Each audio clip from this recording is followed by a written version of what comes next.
it gives me a chance to overplay a little bit, like guitar players like to do, you know. But, you know, my role in the band was always, of course, to just support the track and do the best memorable solo you can come up with. Because I guess the biggest problem is always so many crunchy guitars in Kiss. You know, the tracks are so thick and everything. Got to get the lead above everything, you know. We do the best we can. All right, here's another one from Revenge. Actually, the interesting thing about this track is the fact that we changed the key, which is something that happens, you know. We have musicians out there. I know there's a few of you, you know. And it's very important that you make the thing right for the vocalist, you know. That you know, he can pull off the song, it's in the right range, and it all works for him. So, you know, I was like, to be quite honest, you know, very excited and desperate to get co-writes on a Kiss album. You know, it's not only that you'll make money from it, it's just the prestige and the fact that, hey, I contributed something to the band besides, you know, performing the songs. So I remember when I came up with the riffs for the song Tough Love, Ezrin got involved, and Paul, I co-wrote it with Paul. And the first key we wrote it in and demoed it up in, you know, everything seemed really cool and it was gonna work, and then we went in the studio and it was like, oh boy, you know, Paul can't sing the, you know, that, you know, gimme, you know, whatever, tough love, I wanna do that high thing, you know, he couldn't cut it, so I was like, what are we gonna do? Back to square one, you know. So Ezrin gave me the drum track and said, why don't you demo it up at home in another key? I think we completely flipped it. It went from like, you know, E to A or something like that, which is a big change, and all the positions were different, the whole thing turned out different, but what I did was took that drum track, overdubbed all these guitars.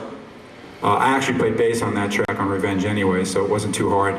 And the song survived, thank God, and I had a co-write on the album, which was exciting. And the reason why I'm telling you that is because originally on the record we cut it in the key of D, a whole step down. And some of you musicians out there know that you could play in concert pitch, which is 440. You could play a half step down, which certain years of Kiss, everything was a half step down, which is like E flat, D sharp. Or sometimes like a Motley Crue band, you play a whole step down, which is completely in D. So like on a piano, a D chord is your E chord, you know, which gives a really tough sound. And obviously for Vince Neil and some other singers, that's what they need to do. You'll notice on Kiss albums, at least the ones I was involved in, it's all over the map. A whole record might be in something like concert pitch, and then there's different tunings. Revenge certainly had a lot of different tunings. I think Take It Off was in D, and so was Tough Love, and Domino was in 440, and when we did it live on a Live 3, it didn't quite sound the same because Gene was singing a little too low, you know. But you got to deal with that stuff. Obviously here I can't have a different guitar tuning for every guitar, so I try to, it was great that I had the drum track for that, where I learned how to transpose it.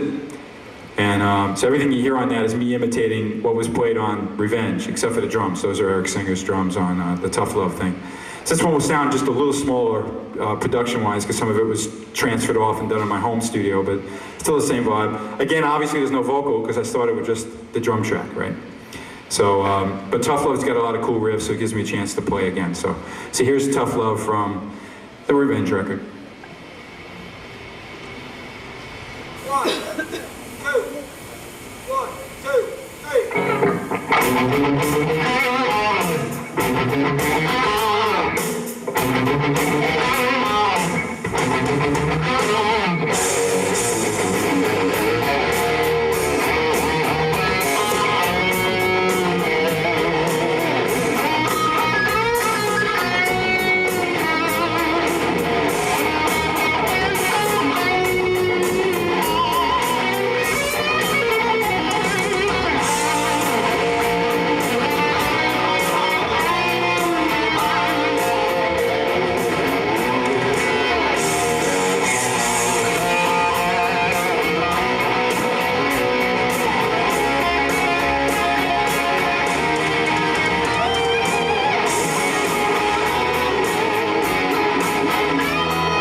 Yes, that was tough love.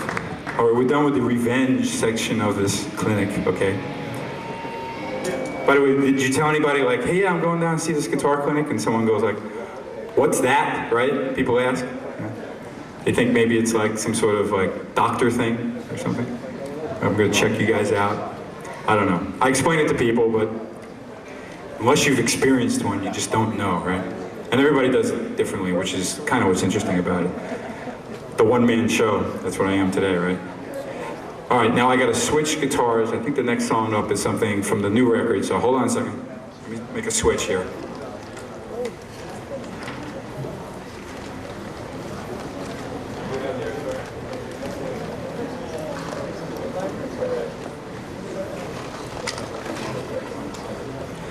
All right, a couple of things here. First of all, you know I'm here for ESP guitars, and they have a line, their LTD line is really, has, as far as I'm concerned, very competitive guitars, really great prices. Everybody that works here at Mars, they're oogling this one. This is like one of their newest LTDs, which they don't actually have yet for sale, but they will. But all of these is, like, this is the affordable line of ESP, which, it's so affordable. Believe me, I mean, ask them about the prices, but it's very affordable. And to have someone like myself who could play any guitar actually perform with these guitars now, I'm excited about it. Plus, I'm not gonna freak out if, you know, the airlines bash up a guitar, one of these, you know, because I do own guitars that are worth $2,000, $3,000, $5,000, and traveling with them is not always something I like to do anyway. But the point is, these do the job. This is called their EC1000. I just got it, like, I think about 2 weeks ago. And so far I've been taken out on the road with Graham Funk, which is who I've been touring with now. So it's a great sounding guitar. And check out their whole line of the LTDs. They hooked me up with another one. That's really cool. And what's great is just that the other guitar that I was playing clearly says ESP on it. They don't actually make that model anymore. I got that one probably 7 years ago, 6 years ago. So it's kind of important for me also to play something current, not just something that you can't buy anymore or something that you can only custom order. And I don't always recommend from any company necessarily custom ordering a guitar, because they're all so unique and different. No matter how specific you are, you don't know what exactly is going to happen. And I know with ESP you can custom order one, but it could take 6 months, a year, and then you're waiting around. You know what I'm saying? I think it should just play guitars that you're comfortable with, and these are very affordable, and I recommend them. They're all really made after the very expensive ESPs. ESPs, you know, it's kind of like the Lexus, the Japanese, and the Lexus of the guitars, and now the LTD line, which was made in Korea. They've grown leaps and bounds as far as I'm concerned, extremely competitive to the point where ESP barely makes any guitars or ships any here, you know, made from Japan, because these sound so good and work so well. So I'm very happy with this guy here.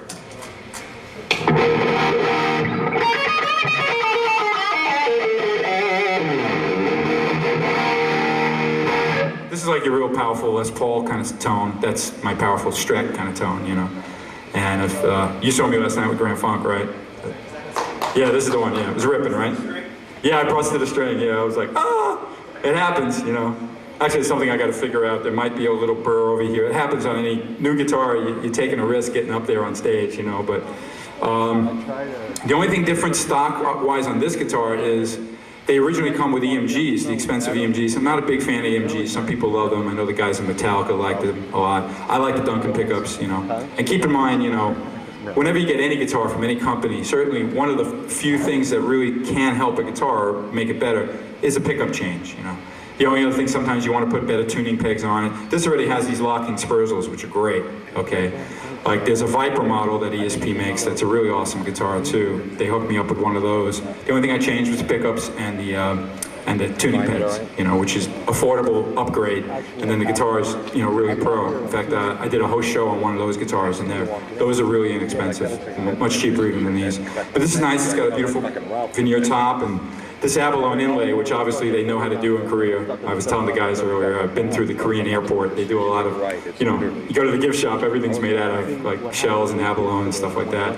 But anything that you can get that makes the guitar look good, and most important is it built well and does it play well. And that's yes, otherwise I wouldn't waste my time and play in front of 5,000 people like last night, you know, unless I'm really comfortable.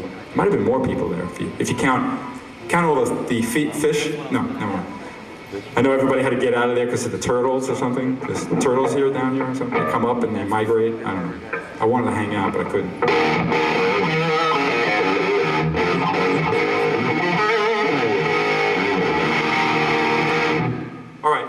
gotta show you something. This is my solo record that I've been selling myself, okay? Music business has changed very much for those of you who are in the industry. And it's fun to sell it myself through the website or things like this. I've traveled, I went to Australia, did some solo gigs, brought a ton of these, sold them, which is great. So it's my record, my label, you know. Yes, thank you, he's got one there, cool. It's called Audio Dog. I have a little dog named Joe, if you guys know me pretty well from my website or whatever, and he's my kid. I haven't had the pleasure of having any children yet, so he's my son, so I love music, dogs, you know, Audio Dog, whatever. And men are dogs anyway, although I'm a very nice dog. The girls will tell you that, really. I'm polite, I'm a gentleman. Anyway, there's my other red ESP, my Vintage Plus, on the disc itself, you know. So I did the whole thing myself, you know, paid for everything. I'm very proud of it. I had Brent from Union play drums on it, except for the last two songs, which happen to be Kenny Aronoff, which is a really well-known session player. There's a track that I'm gonna perform for you guys that he's playing drums. This track actually is the first song on the record. I'm not going to do any of the vocal songs from here, even though I was brave enough to sing 7 songs out of the 11, because I know the Kiss fans and most music fans don't really want to hear an entire instrumental record unless it's like, you know, something you're going to like, you know, have fun at night with candles with your girlfriend or wife or something, you know. Then an instrumental record maybe is good. And certainly my instrumentals don't really sound like that on this record, okay? They're a little more aggressive. But this first one is an instrumental, much more like kind of driving in your car down the I-95 if you could ever get over 50 miles an hour on that thing, right? Maybe late at night, I guess. But it's called Paradise, and again, I'm playing the bass, the drums is Brent, it's me on guitar, on the rhythm guitars, and it's the first track from Audio Dog.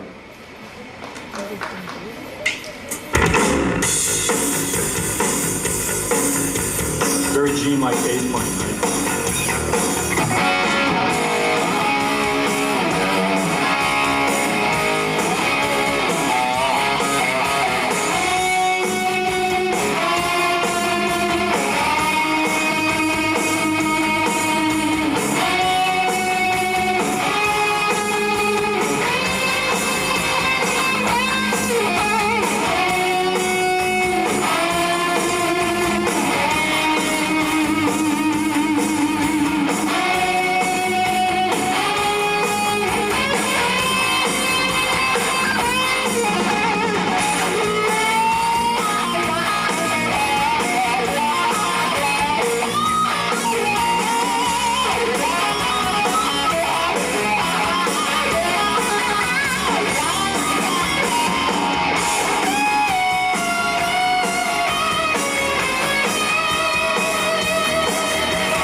Cool. So that's Paradise. Give you a little taste of the record. Now I gotta switch guitars. So hold on one second. Sounds good though, right? The guitar. Yeah.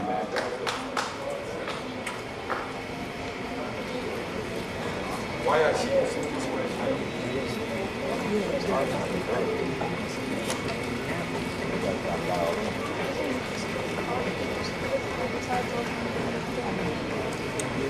So this next one, I actually wrote when I was in KISS back in '94. We went to Australia.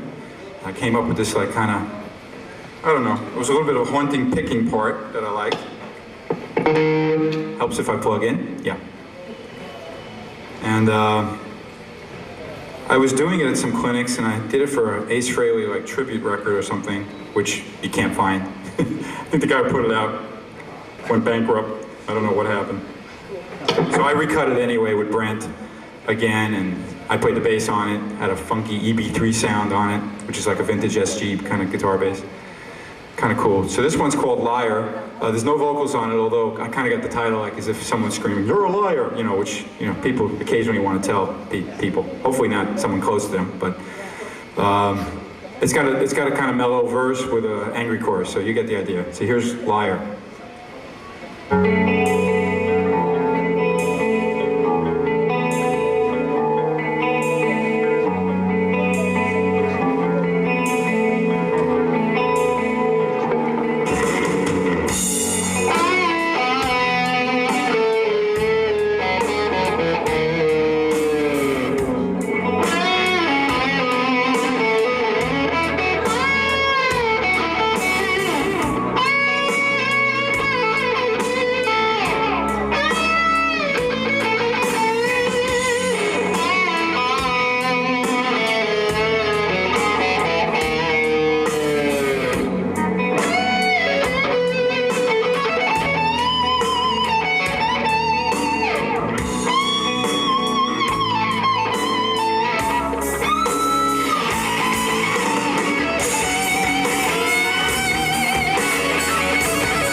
Thank you. That one started to get away from me for a moment there. Okay, so that's Liar. That's also on Audio Dog. Okay, that was the track without me kind of butchering it just then. No, never mind. It was okay. We're live, right? That's what happens. Okay, believe it or not, I gotta switch guitars again. Hold on. But there's something else from Audio Dog to play on the other one.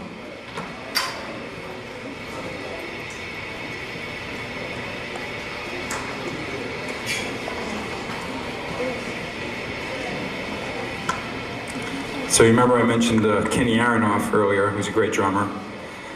So he's playing drums on this track, and I had the pleasure, of course, I get to travel a lot when I'm with Union or Kiss or Grand Funk, and I wound up in Toronto, saw the big new stadium, the big Sky Needle, the whole thing, So I don't know, I was very inspired, went up in that big needle thing, Sky Dome beneath me, the whole thing, and I came up with a couple of chords that kind of feel like you're on a magic carpet ride or something, So I wound up calling this one Sky Dome. It's kind of has a little interesting flavor to it. Maybe you'll get what I mean when you hear it. And I did play some slide on it on the record. Unfortunately, it's very hard for me to switch between the two. In the studio, you can do anything you want. You know what I mean? You could do one measure with a slide, one measure without, right? Punch in, punch out. But here I'm just kind of imitating a slide a little bit with my fingers, doing the best I can. So this one's called Sky Dome.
Fade out.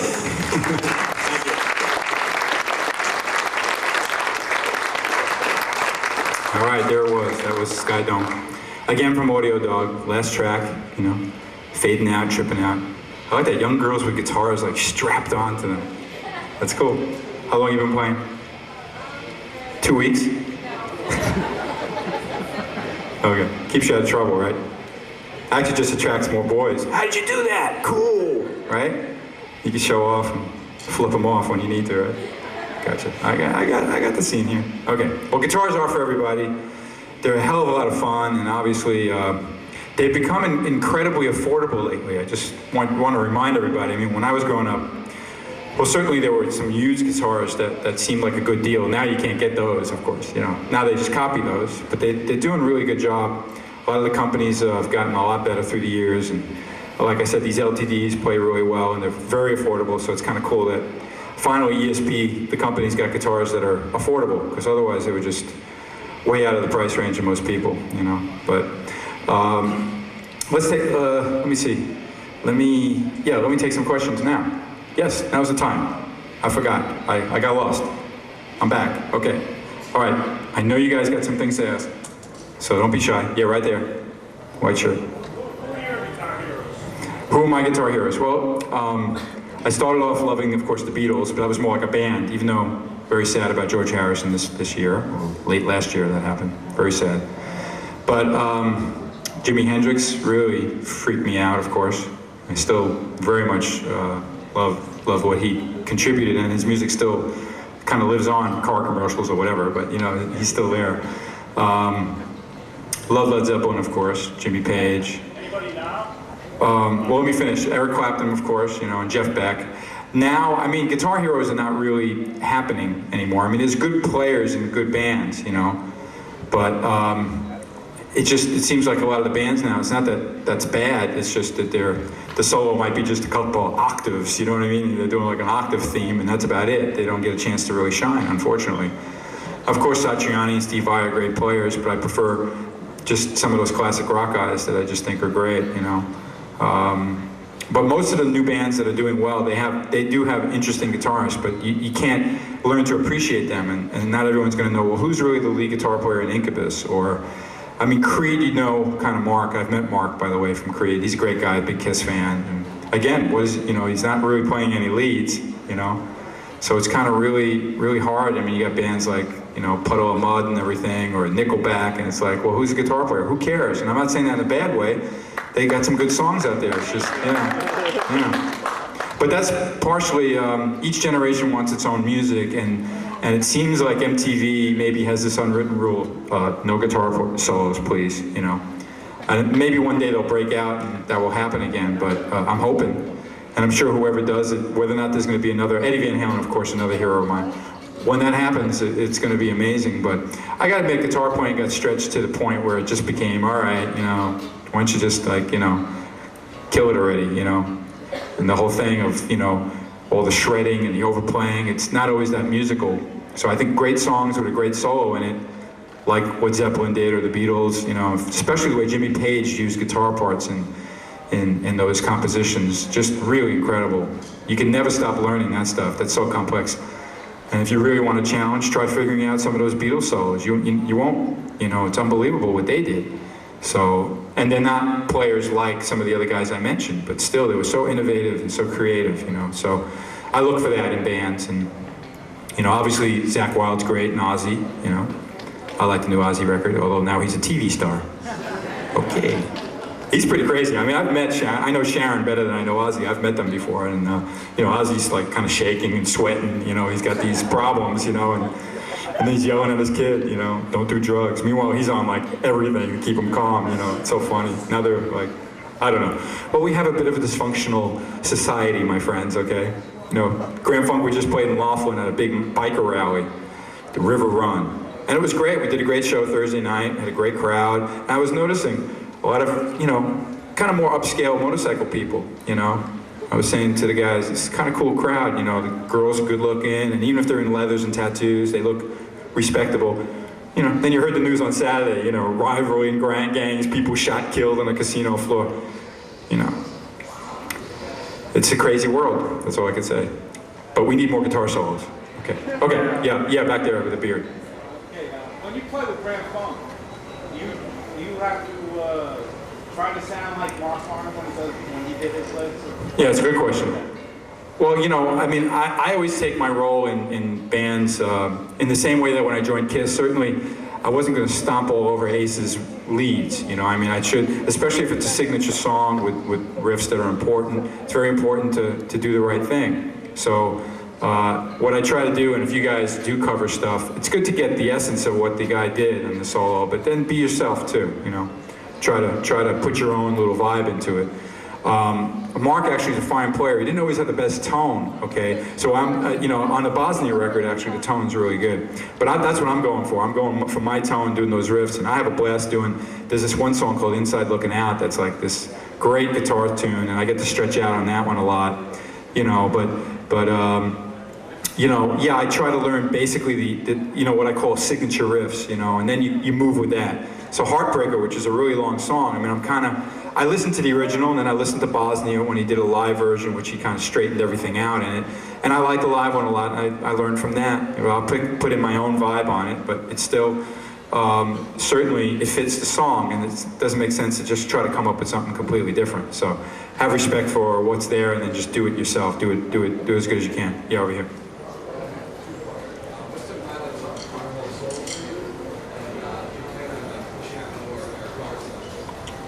Okay, my friend here, he's a big Kiss fan. He's got an Eric Carr t-shirt on. Thank you. Yes. There is no more stuff of Eric that I know of, okay? I was involved a few years back in a videotape, Tale of the Fox, or the story of Eric Carr. Now, for those you don't know, Kiss had a drummer from 1980 to 91 that died of cancer. It was very sad. It was really losing like someone very close to me, so that was really sad. But years later, I got approached by some people that knew I had some, you know, songs that I wrote with him that weren't quite finished, so we were able to put out a record, kind of like the Lost Basement tapes, you know. And then there was a video as well. But there's nothing else that I know of, okay?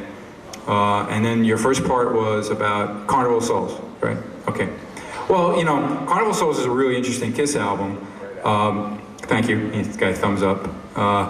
And I guess one of the stories would be, don't think that it was my solo record, okay, it wasn't. You know, Gene and Paul were very happy to we wanted to make a darker record than Revenge. The reason why I got so much input in it, you know, I got to co-write 9 songs and sing a song and all that, is they were getting a little preoccupied. I didn't know at the time, but they were getting preoccupied with the fact that they were going to go do a reunion tour, you know, because they were negotiating with Ace and Peter, and we recorded shortly after the MTV thing, you know, later that year in '95 we started recording. We were demoing songs since late '93, you know. So it took a while for us to get in the studio, and they really let me do my thing, which was really cool. But you know, if you love the record, you know, you can thank me. If you hate the record, don't blame me, okay? You know what I mean? Because I don't want people to think that I spearheaded every movement on that thing. It's just, they were kind of a little lost and preoccupied, which was maybe good, because then creatively they were able to let me and Eric be involved a little more. I wasn't wild about the mixes on the record. I know Toby was the guy who worked with Alice in Chains and Korn, and he got a little over the top creative with it. You know, I have some rough mixes of that stuff that I think is better than the actual album, but that happens too, you know. But I did enjoy the record, the album itself. You know, I had a full beard in that. That was my Paul McCartney quitting the Beatles, you know, kind of vibe. You know, I was going through a separation at the time, you know, and an eventual divorce, and I was just like, nobody look at me, I don't care, I'm just a guitar player, you know. So when we did the album cover, we didn't really shoot an album cover. Those were just pictures for a magazine, and wound up being the album cover. You know, I was holding a BC Rich Eagle that I just bought at, you know, a store in LA, you know, just, okay, I just got this guitar, so take a picture with it. You know, I wasn't thinking about anything, you know. But I was just glad it came out. There were so many bad bootlegs of that. I got to sing on it, so it's a cool record. If you haven't heard it, I've had some Kiss fans, friends of mine, tell me, yo, I bought the record, I heard it, and oh God, I had to return it. But now I like it, I bought it again. You know, it was just like, I don't know, they thought they were going to hear Shout It Out Loud, maybe, I don't know. You know, I mean, we were trying to be, you know, at the time, music was pretty dark. In some ways, it's gotten maybe a little more uplifting lately, you know, compared to then, so. But you know, it's a little bit on the, you know, a little bit on the dark side of the record, but it's a strong album still. There's some good songs, and there's a few of them made it to the box set. I know someone's got the box set over there. It's okay. All right, yeah, over here. What was the first Kiss show like to walk out on stage? Yeah, yeah. Well, you know, I had no idea. You know, it was kind of ironic that I got so excited about. Originally, I was just going to fill in and be a temporary member of the band, you know, because Mark St. John, it was really his gig, and he did the Animalize record. I did play ghost guitar on a song and a little bit more, but the reason why I'm telling you that, they called me a few months after that ghost guitar work and said, we need you to go to Europe, Mark's not well, and can you come tour? So I was told like maybe 2 weeks or 6 weeks, depending, you know.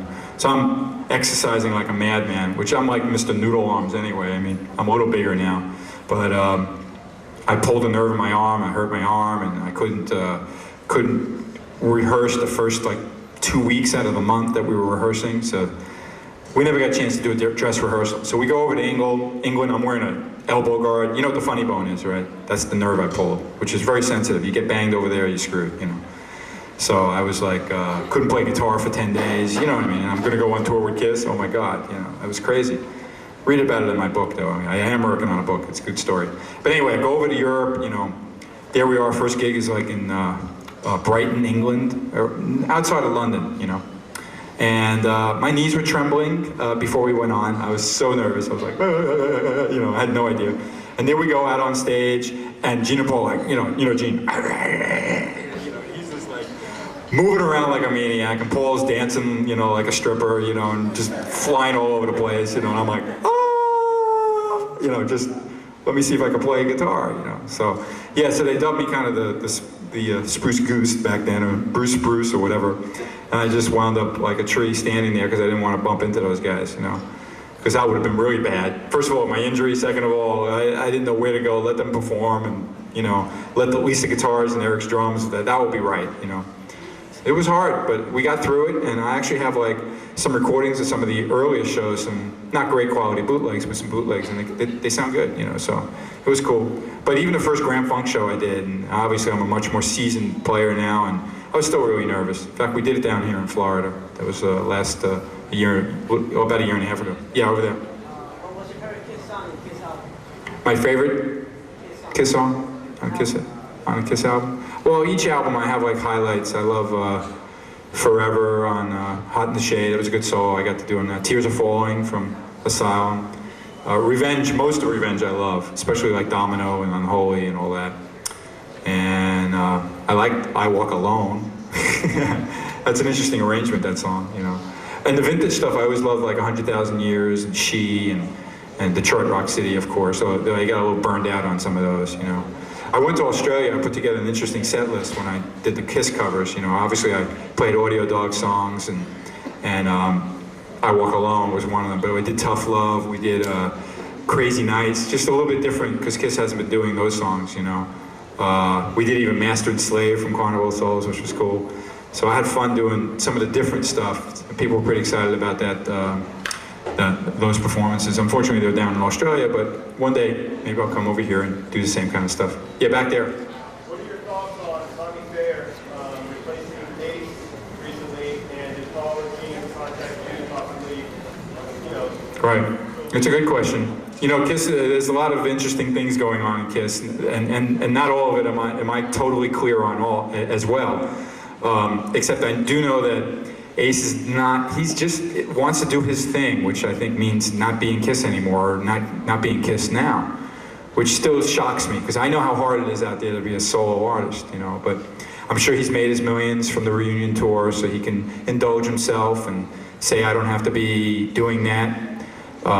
Gina Paul owned the makeup for Peter and Ace, which is a little weird in my book, but they own it, you know. And obviously I understood them asking Eric to fill in for Peter, and that went very smoothly. Replacing Ace I think is really hard, although Tommy happens to be he worked for them, he used to be in Black and Blue, you know. And he's a good guitarist, he was even in a tribute band they used to do Ace. It was really just a fun group, but they were very good, and he does a pretty good Ace. More so than me, you know what I mean? But it's kind of weird all of a sudden to have these characters that you know belong to a people, all of a sudden, you know, have somebody else wearing the makeup, you know. Now I know for Dick Clark, they had no choice, so they used Tommy. Tommy's been there when they need, you know, if you think that there was no actual gig on any of those tours, Psycho Circus Reunion, that Tommy played, he didn't. There were times he was suited up and ready to get on stage. But I know some people think that it was actually, maybe Ace didn't do all the shows. He got through the shows, you know. And even if he was Spaceman, he got through the shows, you know. And what they're going to do in the future, I have no idea. They have not contacted me. I don't really expect them to.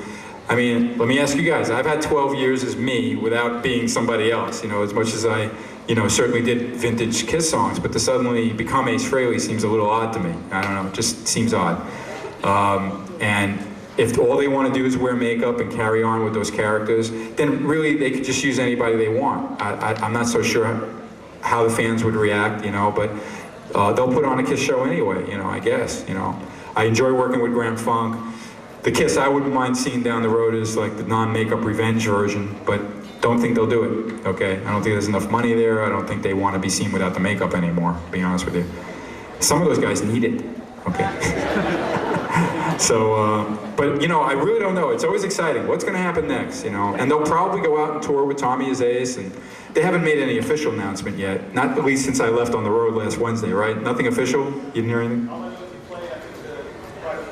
Yeah, he did the the private party thing, yeah. And he did Dick Clark. When is the Dick Clark thing on anyway? Do you know?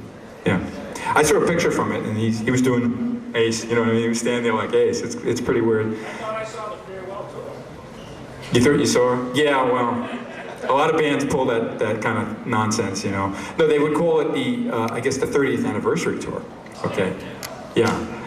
It's very hard for them to stop. Gene and Paul's drive for attention and the money's not bad either. It's pretty strong, you know. So that's why I don't know if these guys will ever stop. I have no idea, but you know, again, I'm not putting them down. I have to admire their ambition and all, but I also know that there's strange things that happen that I'm not running the band, so it's going to be their decisions how they want to do it, how they want to move forward. I certainly think they've ran their course with the reunion and everything, but I think they're just so comfortable in makeup they're never going to change, you know, and that's the way it's going to be, maybe with different people, you know, who knows. Yeah. I was wondering about the writing relationship between you and Kurt Como. Right. And, will union, or will it be an audio dog band, or what will you do in the future? Well, I did use Kurt. I want to mention that Kurt Como co-wrote some of the songs on Carnival of Souls and Psycho Circus with Paul. He's a very talented songwriter. He's actually a drummer and a keyboard player, and he helped me on my solo record, Audio Dog. There's a little picture of him in the booklet. Are you tired now? That guitar got heavy, right? No. Okay. And I mean, he's not the kind of guy to do a band thing, you know, but he likes to help work with people. I still do sessions with him, and I'll probably work with him again in the future, you know. But Kurt's a great guy, and I don't have any real plans to tour as Audio Dog. By the way, Grand Funk I'm very busy with, you know. In fact, I wanted to play you just something.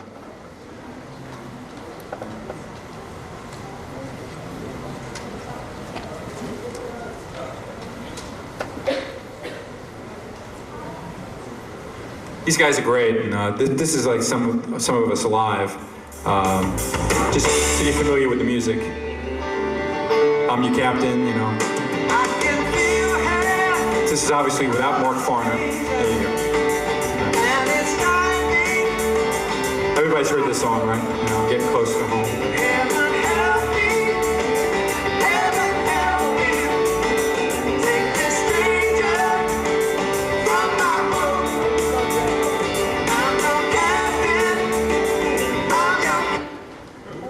Next song. Okay, moving along here. Oh, here's the other part of the song. It's like a 7-minute song. Everybody goes like that. Yeah, it's a big lighter song, right?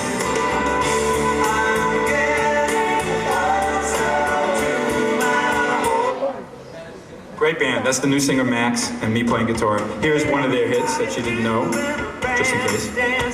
Promotion. Great vocals in the band too. I just sing a little background, but keyboard player is a great vocalist, Tim. Don's got a great voice. He sang American Band.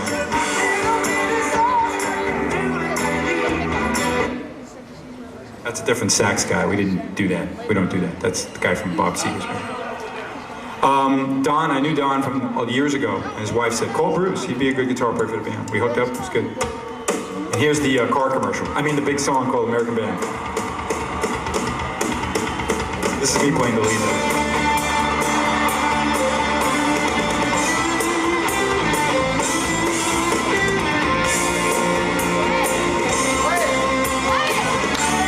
It's a different key.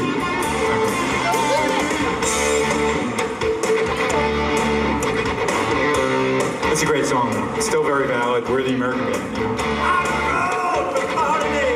He's got a great voice though.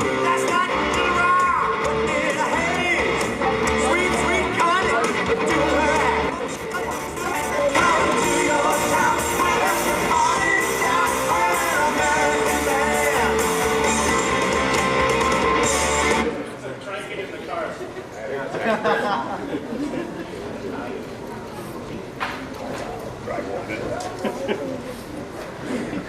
So we got the original bass player Mel, who's a badass bass player. Guy's a legend. Had all those great lines in some of the songs, and of course that's Mel Shocker, and then Don Brewer, who's a great singer and drummer. Eric Singer. I've worked, of course, with Eric. We did a cover band album called ESP, Eric Singer Project, because I just didn't want to give the band like a band name. We were just doing cover songs anyway. But we covered one of the bonus tracks was American Band, and really like Grand Funk. I know Paul Stanley once did American Band in Donington back in like '88 or something like that, jamming with like John Bon Jovi and somebody from I think Iron Maiden, which didn't make a lot of sense actually because he's not American, but it doesn't matter, So it's a classic song, and they're great guys. And if you get a chance, we are playing July 4th in someplace in Sunrise, Florida. What is it? Wellaby Park, okay? And usually those events are either like $5 or they're free, okay? So please come out. We do a lot of these kind of festivals and state fairs and classic rock radio shows, and we are working on new material. I co-wrote a song already with the singer Max. We were working on some other material this week when we were touring. And the idea is really weekend warrior is what we call it, where you go out for like 2 or 3 days every week or every other week. Then I'm back home with my dog, and, it's not a bad life, because I know at times it can be pretty grueling when you do a 6-month tour, and that's why these bands break up, because they just want to kill each other after 3 weeks, no less 6 months, okay? So it's been a good gig for me, and like I said, besides the fact that we all get along, everybody's really talented and we respect each other, and we're going to grow from there. So I think that's a little bit of my calmer with some of the frustrating situations I've been in before, that I'm working with some very professional people who are talented, and that's pretty good. All right, so that was Grand Funk. Okay, I'll take another question, and I'm going to play a little more. Yeah, over there with the Union shirt. Yes. The Audio Dog. Yeah. Did you ever consider releasing a single, and if you did, which one? Yeah. Well, a lot of people love that first song, the first track I played. It would be really hard to release a single because, as my own label, what I'd have to spend on promotion. I don't know if you have any idea. Like, if you hear a new song by a new band or something, how much money is actually spent on them is insane. Okay. And those guys in that band, even if they have a gold record, the only guys that probably made some money is like the guy who wrote the song, you know what I mean? And it takes the second album to recoup, because we're talking about a couple $100,000 to get on the radio. I don't have that kind of money. So the idea was not to approach it like, oh, please play this on the radio and get me. In fact, I had lunch today at the hotel with a good friend of mine who's a record promo guy, and I met him. He used to work for Kiss and Mercury Records, and now he's independent. And he was like, dude, I can get this played, I know it. I go, Michael, I can't pay you. I mean, these guys get thousands of dollars. I'd have to give them like $3,000 just to start, and then you need another 10 right away, to get the other people. Unfortunately, what you hear on the radio, a lot of it is, I'm not saying it's bought. They test it, these stations and these, whatever you call them, radio consultants, I mean, they have somewhat of an ear, they get it, but my situation, it's just not going to work that way. I mean, and I'm from a band that doesn't sell the kind of records that we should. Kiss doesn't sell the kind of records that, not compared to the fame of the band. The Rolling Stones don't either. The Who wouldn't, et cetera, et cetera. Paul McCartney puts out a record, it's not gold, But he'll tour and people have to spend $500 for a ticket, okay? So it's very uneven, all that stuff. And like I said, the industry's changed quite a bit, and things are kind of weird out there. So again, the word of mouth, you guys enjoying it, you telling your friends, and hopefully they don't burn a copy, you know, they actually buy one, you know. I'll have them today just for 10 bucks here and I'll sign them, you know. And that's the best way for me to get my word out because I can't really compete with a major label and do it that way. You know. Okay, we got another question? Right there, yeah. I would just say, like what a bummer that nobody ever, like nothing ever got behind. Yeah, and Union, the band that I had that you're wearing the t-shirt for, there we were, me and John Corabi. We were on a label that was, you know, not a major label, but they were a little bit competitive, but, you know, they have Alice Cooper now and Zakk Wylde, and they haven't had a gold act yet. They've been in business now like 6 or 7 years. We actually did pretty well on the first album, and then the second one, The Blue Room, actually is a great record, and it sold like half as much. I don't know. The fans weren't there, they couldn't find it, we didn't get to tour enough. Very expensive to tour, I cannot tell you how hard it is to go out there and tour. You know, we went through in 2 months, we made some money, but we needed $25,000 in tour support because our budget was, it cost the band with two people traveling with us and us, you know, and the gear on one bus, everything. You know, we went through $80,000 in, you know, a month, and that's with a very little salary, you know, kind of like what, unfortunately, probably you guys make here, you know what I mean? But there I am traveling and selling merchandise, we're trying to make it work, it's very hard, you know. It's unfortunate, we never got down south here, I apologize about that, but I don't think there's a real healthy rock scene here anyway, right, unfortunately. That's why me doing this, you know, it's the best I can do, you know, right now. Yeah, back there in the yellow shirt, last one. The best drummer? Well, I've jammed with a couple of really good ones. Well, you know, everyone's different. I mean, Don is amazing, by the way. Don's very solid. Don Brewer, of course. Eric Singer's a great drummer. Eric Carr was unique in he had this like thunder approach to drumming, you know, 100 drums in front of him, you know. I jammed, though, about 6 months or a year ago with Michael Walden, his name is? Narada Walden. I think that's his name. He's actually a producer, songwriter. Scary guy. You know the guy? He's like a fusion guy. Michael Narada Walden. I think it's Walden, yeah. Unbelievable. I've played with Vinnie Colaiuta also years ago. That's the guy who plays with Sting and something. So I've been pretty fortunate with jamming some really good drummers, of course, you know. And yeah, and that's good advice for you guys. Always try to play. If there's somebody on your block that's better with it than you, good. Go jam with them. Learn, you know, get used to people who are in the pocket and stuff. And get out there and jam with people. Let me switch guitars a second. Sorry.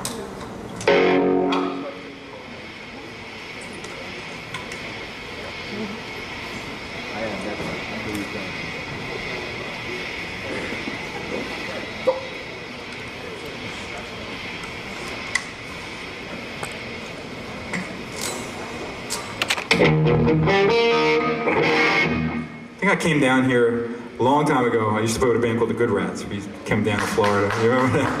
Yeah.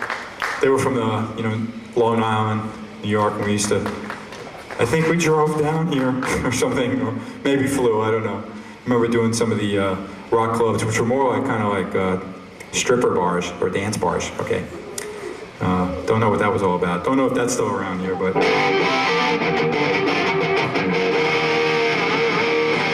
All right, so I'm gonna wind things up here. This little kid's got his hand up, so I gotta take this question. Yes? Can I play the national anthem? Ooh, you heard me play a big E chord. Yeah, I'll play it for you, but I started playing it last night. The roadie's tuner died. I broke a string on that red guitar, so he puts a new one on. The top string's not in tune. I started playing it, and the first chord came out. You know, it's kind of a sad version of the anthem. I'm going, you know, I go. You know, I was like, oops, okay, I'm in trouble now. But I got through it. I just, you know, I'm there by myself on the stage with the flag waving, you know, it's pretty weird. This I borrowed from Jimi Hendrix.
Thank you.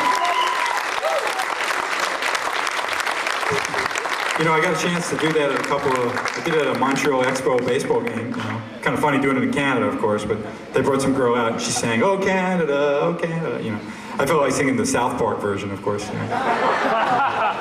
But I almost got to do it at the Marlins game. They actually were thinking about having me do it today, but the amount of time coming back here and all that, because I know the people who, the guy who manages the team, his son's a big Kiss fan. He's been the Demon Wrestler as Gene, you know, for a couple of the wrestling leagues. Right now, I'm not sure if he's doing it, but I like doing that. I hope to do it for the Marlins, actually, maybe. That would be exciting. Just the way you heard it would be like something wild like that. Hopefully, the people down here can handle that, you know. I hope so. Hope so. Anyway, all right, I got one more song to play, and then we're going to set up for autographs and all that, because, you know, I'm flying home today, so I'm out of here. Okay. But I got time to meet everybody, take a picture, sign, an autograph, get you hooked up. I got some pictures, some videos, my CD, you know. Like, we'll make it like a mini Kiss Bruce Expo, okay? Okay.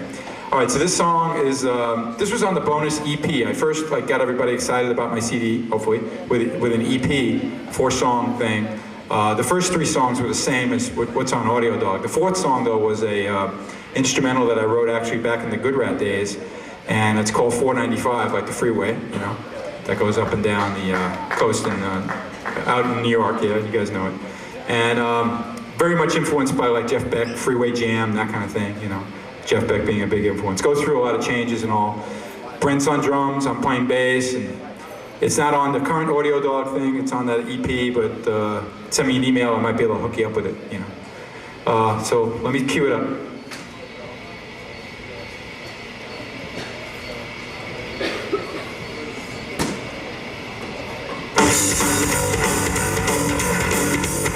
Okay, 495.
All right, thank you. Cool, thank you very much.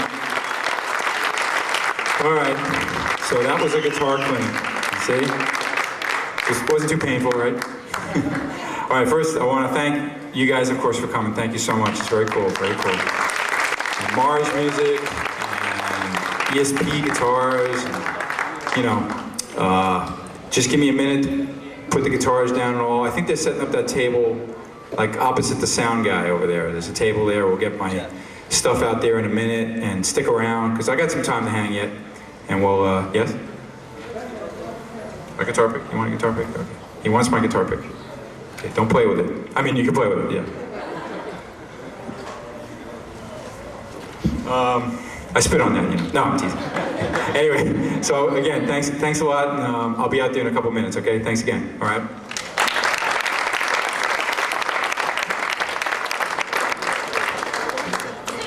Did I tell you we're gonna have a great time here today, right? Bruce Kulick.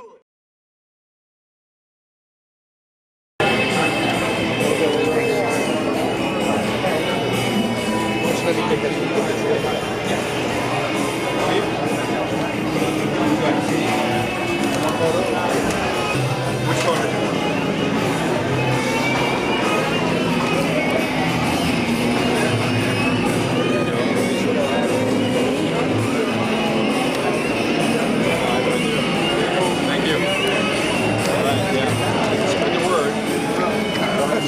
I can't afford a phone call guy, you know what I mean? Hi, how are you, dude? How you doing? Give me a disc. I got the answer. Okay, cool. Thank you for all the years of great music. Thank you. Appreciate supporting things. Check it out. Sing it. I dig it. Thank you. I think Carnival Soul's a great fucking album. Thank you. Very impressive. And get down here and do some shows. Yeah, I'd like to, I know. Try to check out the Get a hold Grand of me Funk on show. that. We do all the July 4th of 4th. July. It's right down the road. Real good band. You'll Thank enjoy you it. again, though. I get to rock out. Thank you. Hi, Bruce. Hi, how's it This going? is cousin again. Oh yeah, how you been? All right. All right. How's she doing? Okay. She's doing okay. Good. She didn't know about today's show. I just found out. I'll take one of those too. Okay. And yeah, she didn't know about it. And I gave her. You want to give her a little message since I'm videotaping that? You know? Linda, I miss you. You know I love you. Happy birthday in December. Okay. I'll let her have it. That's yours. Okay. Yeah. Thanks a lot, Bruce. Yeah, tell her I said hey. I will. I have like 3 questions for you. Get a shot with my wife. I raised my hands a couple times, but Yeah. one of them is the song Dreamin' you got co-writing. Yeah. What happened with that? There was a lawsuit? Yeah, but it involved? ended. It was just Alice Cooper's publishers got crazy. Oh, so it didn't go on with it. Well, they settled out of court kind of thing. So it's one of those things. Cool. It was over. And any new stuff? Nothing. There'll be a DVD. That's the only thing. There will be. Yeah. You know, when? Some live stuff. No new record or anything. And toughest and easiest Kiss song for you to play. Oh, I don't know. Yeah, you have to think. 100,000 Years used to be pretty hard for me. There's a lot of trippy stuff in that. Easiest is like Lick It Up. I mean, come on. Oh, yeah. Or Heaven's on Fire. That's pretty easy. Can we get a quick shot with you? Yeah, sure. Oh yeah, just take pictures. All right, we got the tattoo and the red hair. Yeah, the tattoo and the red hair. Ready? Got it. Got it? Cool. All right, you guys. Thanks for coming. Thanks again, Bruce. See you in the sunrise on the floor. We'll be there. Right. Thanks, Bruce. No problem. Thank you. You guys sound Right. very fun. You guys sound like you look like you're having an amazing fun. Yeah, I'm having fun with this. Bruce, yeah. Hi, how's it going?